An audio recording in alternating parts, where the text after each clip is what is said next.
Most of you who are watching this have probably heard something or another about a liability shield for businesses when it comes to COVID-19. But what does that really mean? Well, yesterday we got a sense of what it means because Senators Cornyn and McConnell introduced what's called the Safeguarding America's Frontline Employees to Offer Work Opportunities Required to Kickstart the Economy Act.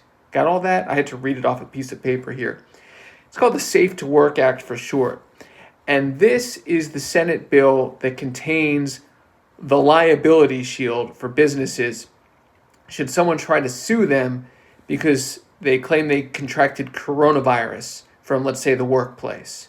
So if you're bringing that lawsuit now, what does it mean to go up against a liability shield that's in this Safe to Work Act? Well, in a nutshell, your odds of winning that lawsuit against a company are less than, winning the lottery, breaking into Fort Knox, winning a political debate on Facebook. It's next to nothing. So let me summarize for you what this liability shield looks like in the Safe to Work Act. And I'll drop a link to the Safe to Work Act down below in the description. So basically, it covers personal injury related to coronavirus. So if you contract, for example, coronavirus while visiting a department store and you want to sue the department store, this is the suit that you're going to have to bring. If you're an employee and you contract coronavirus in the workplace, this legislation doesn't bar anything under workers' comp. But if you want to go above and beyond workers' comp, like you're alleging gross negligence or something like that, you'd be covered under this Safe to Work Act. So let's talk about it a little bit. If this law takes effect, or if this bill becomes law rather, it's going to apply to all pending and future lawsuits. There's a 1-year statute of limitations. And as I said, it doesn't preempt individuals from filing workers' comp claim, and it doesn't preempt federal anti-discrimination law claims. Like if you have a Title VII claim for discrimination based on race or religion, you can still bring that too. If you are the plaintiff, here's the burden of proof you're looking at to prevail. You have to show by clear and convincing evidence that the business, the defendant, was not making reasonable efforts to comply with government guidance and standards.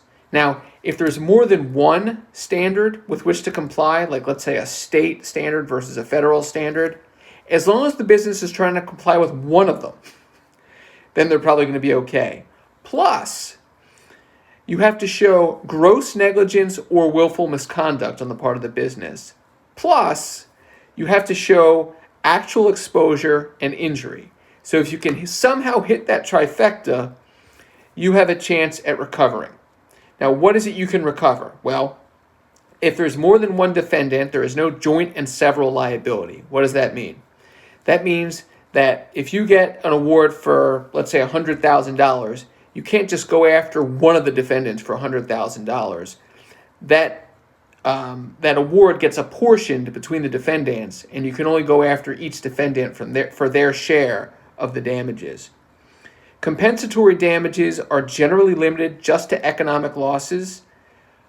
You can potentially get non-economic damages if you can show willful misconduct, so not just gross negligence, willful misconduct.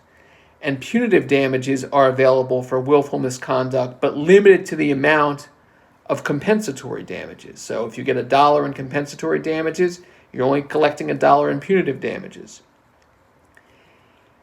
If you're thinking, oh my gosh, I don't want to bring this in federal court. I got a nice state court I want to bring this action in. Tough luck. It's going to get removed to federal court. You have to plead the cause of action. This is getting a little bit wonky here. With particularity. Like in federal court, we have a notice pleading standard, so you can be somewhat vague in how you plead a cause of action for, let's say, discrimination. You don't have to put all the who, what, when, where, and why.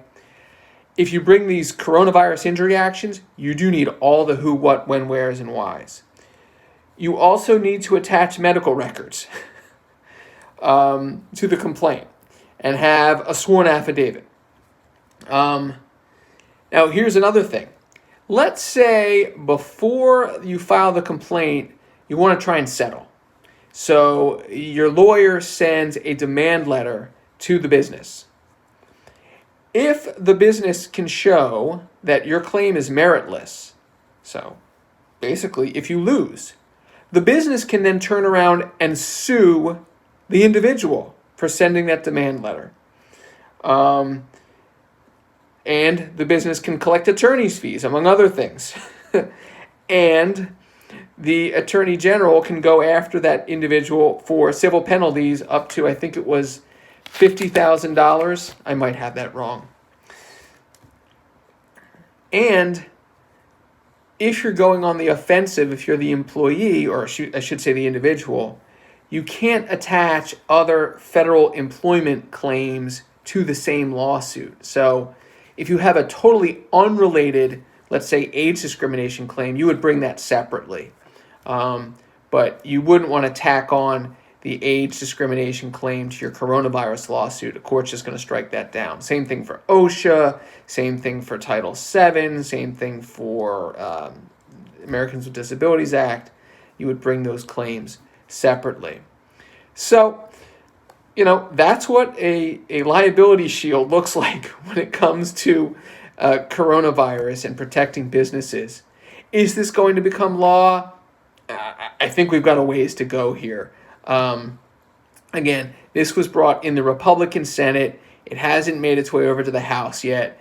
And tomorrow, probably just on the blog, I don't know if I'll do a video about it, I'm going to talk about the rest of the Senate stimulus package, which gets into some PPP provisions, small business stuff, things like that. So I suspect there may be some horse trading going on back and forth, which may include this liability shield. And ultimately, it may get watered down a bit, if at all. But who knows?